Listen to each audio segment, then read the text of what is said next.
Hello दोस्तों, स्वागत है आपका इस नए वीडियो में।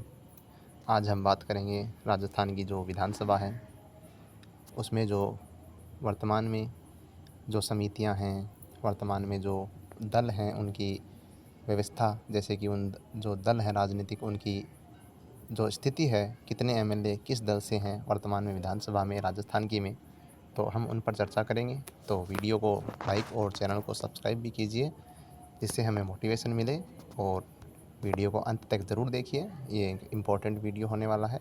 तो चलिए शुरू करते हैं इस वीडियो को। तो हम बात करते हैं कि जो सबसे पहले हम यही बात करेंगे कि राजस्थान की जो विधानसभा है वर्तमान में, उस विधानसभा में किस दल को कितने सदस्य यानी कितने एमएलए मिले हैं, मतलब कितने हर दल से कितने एमएलए निर्वाचित होकर के विधानसभा में आए हैं। तो सबसे पहले हम बात करेंगे इंडियन नेशनल कांग्रेस की। तो इस पार्टी को यानी कांग्रेस पार्टी को 66 सदस्य, यानी कांग्रेस पार्टी के वर्तमान विधानसभा में 66 सदस्य हैं यानी एमएलए हैं। बीजेपी के वर्तमान में कितने एमएलए हैं, तो 118 एमएलए विधायक हैं, ठीक है। यानी 66 कांग्रेस के और 118 बीजेपी के हैं। और जो निर्दलीय विधायक हैं वो 8 हैं, ठीक है। ये बहुत ही अच्छा आंकड़ा है, याद रखिए।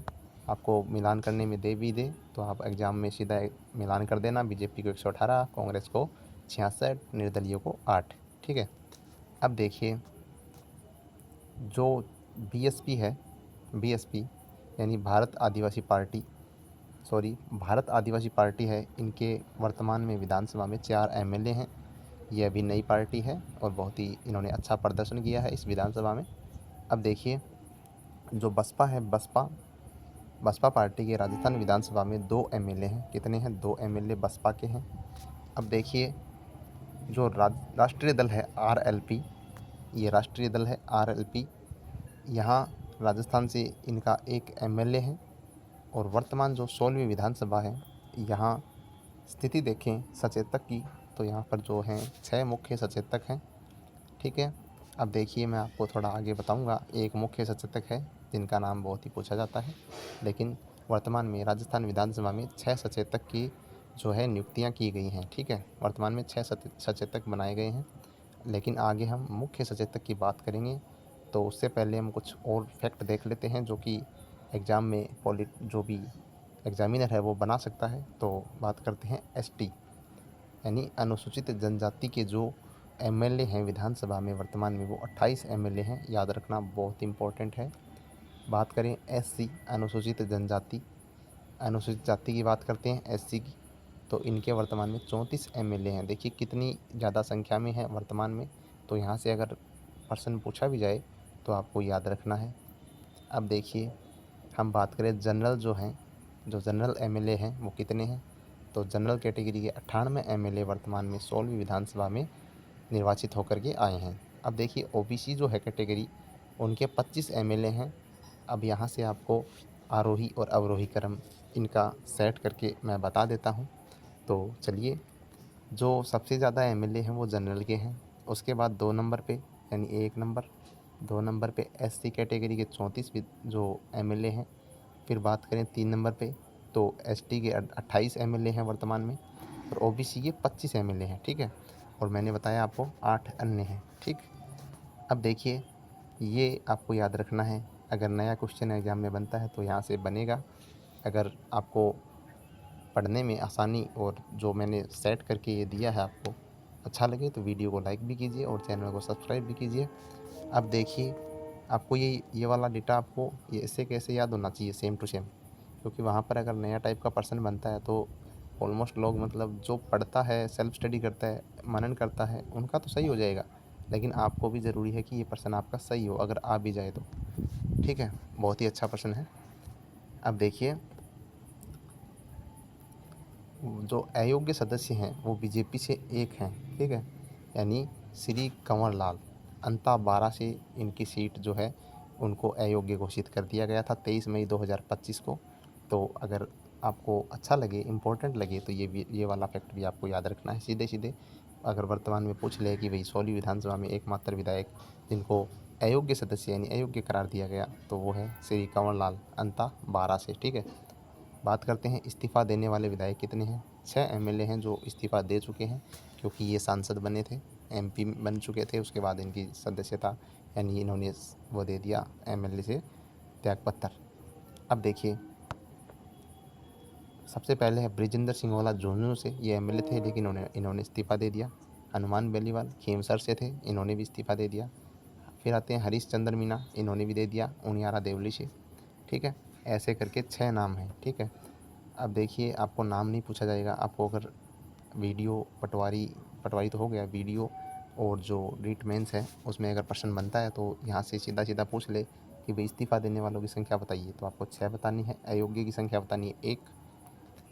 ठीक है, अब देखिए,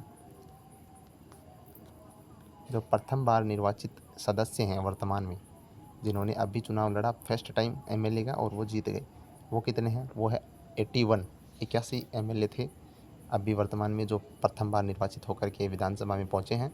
ठीक है, तो ये वाला भी बहुत ही अच्छा बनता है प्रश्न। अगर आगामी एग्ज़ाम रीट मेंस में बनता है तो बहुत अच्छा प्रश्न बनेगा। तो आपको आगे रहना, तो वीडियो देखिए और नोट कीजिए इसे। अब देखिए, जो क्वेश्चन बनाया है मैंने, उप निर्वाचन में निर्वाचित सदस्य कितने हैं? तो वो 8 MLA हैं, क्योंकि आपको पता है जो उप निर्वाचन हुआ था उसमें 8 MLA जीत करके आए थे, 8 सीटों पर हुआ था। अब देखिए, दिवंगत सदस्य कितने हैं? तो 2 MLA हैं जिनका निधन हो चुका था। सलूम्बर से अमृतलाल मीणा थे, BJP के थे, और रामगढ़ अलवर से जुबेर खान थे, जिनका निधन हो गया था, तो ये सीट खाली हो गई। ठीक है, अब देखिए, महिला सदस्य कितनी? तो 21 MLA। ठीक है, अब देखिए, प्रश्न पूछ ले 16वीं विधानसभा में राजस्थान की महिलाओं की संख्या कितनी है? तो सीधा सीधा उत्तर है 21। 21 महिला सदस्य हैं। और पुरुष सदस्य कितने हैं? तो 178 है, यानी कि 21 और 178। ठीक है, 199 हो गए। ठीक है, अब देखिए, वर्तमान में 199 सीट थी। ठीक है, मतलब 200 है लेकिन 199 पर MLA है। अब देखिए, जो विपक्ष के नेता हैं 16वीं विधानसभा में, उनका नाम है टीकाराम जूली, ये कांग्रेस से हैं, और अलवर ग्रामीण से इनकी MLA जो सीट है वो है अलवर ग्रामीण। अब देखिए, 16वीं जो विधानसभा है उसमें मैंने आपको 6 मुख्य सचेतक बताए थे। ठीक है, आपको ये याद नहीं करने हैं, लेकिन आप अगर याद करना चाहें तो देख लीजिए, कल को आपको लगेगी एग्ज़ाम में कल को या तो और डीप पढ़ना है तो पढ़ लीजिए, कोई दिक्कत नहीं है। ये मैंने यहाँ पर डाल दिए हैं पहले भी। अब देखिए, नेक्स्ट वाला जो सबसे अच्छा फैक्ट बनेगा कि जो वर्तमान विधानसभा है 16वीं, ठीक है, इसमें मनोनीत सदस्य कितने हैं? तो आपको वहाँ पर शून्य ऑप्शन दिखेगा, तो उसको चिन्हित कर दीजिए।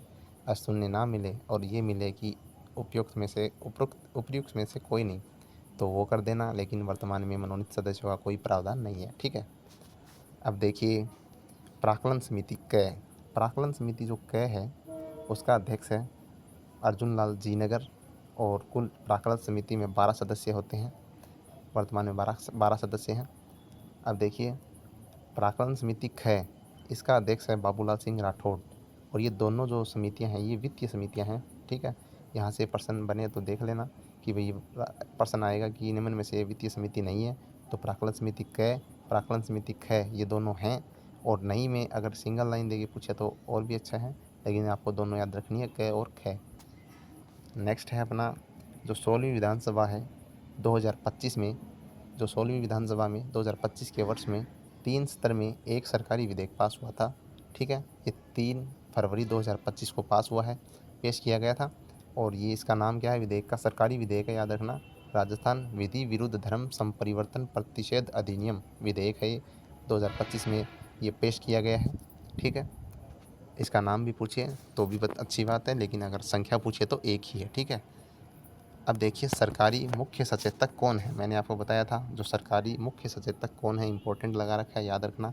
तो ये है जोगेश्वर गर्ग, जालोर से BJP के MLA हैं। ठीक है, यानी जोगेश्वर गर्ग जालोर से MLA हैं, जो कि सरकारी मुख्य सचेतक है 16वीं विधानसभा में।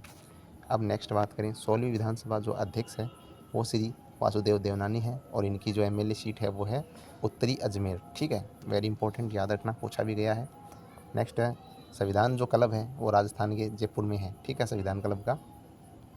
अब देखिए, जो 16वीं विधानसभा है इसका जो प्रथम जो सत्र हुआ था 16वीं विधानसभा का, वो 20 दिसंबर 2023 को हुआ था, और 8 फरवरी 2024 तक इसका प्रथम सत्र रहा था विधानसभा का।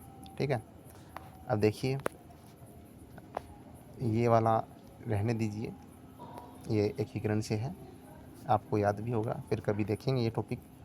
अब देखिए ये भी एकीकरण से ही है, लेकिन क्वेश्चन फॉर्मेट में आपको बता देता हूँ। प्रथम चरण जो था मत्स्य संघ, जो उसमें जो मंत्रिमंडल था उसका जो गठन किया गया वो श्री शोभाराम कुमावत के नेतृत्व में किया गया, ये प्रश्न आ चुका है। तीसरे चरण का जो मंत्रिमंडल है उसका नेतृत्व किसने किया? माणिक्यलाल वर्मा ने किया, ठीक है। चौथे चरण का जो नेतृत्व किया था वो किया था श्री हीरालाल शास्त्री, यानी मंत्रिमंडल के अध्यक्ष थे। वेरी इंपॉर्टेंट है, हीरालाल शास्त्री, ठीक है। तो ये थी आज की वीडियो। अगर वीडियो आपको पसंद आई तो इसे ज़रूर लाइक कीजिए और कमेंट में बताइए वीडियो आपको कैसी लगी, और चैनल को सब्सक्राइब भी कर लीजिए। अभी चैनल नया है तो थोड़ा टाइम लगेगा, धीरे धीरे हम फॉर्मेट में आएंगे, उसके बाद आपको संपूर्ण और एक अच्छे पैटर्न से तैयारी करवाई जाएगी। तो वीडियो को लाइक कर दीजिए दोस्तों, और ये वीडियो बहुत ही इंपॉर्टेंट है, इसे देखना ना भूलें और इसको रिवाइज़ कीजिए, इसको बार बार देखिए और मुझे बताएं कि आपको वीडियो कैसी लगी और कंटेंट कैसा लगा, और जो क्वेश्चन फॉर्मेट है, क्वेश्चन बनाए हैं वो कैसे, किस लेवल के हैं, ठीक है। तो मिलते हैं नेक्स्ट वीडियो में, तब तक के लिए थैंक यू, धन्यवाद।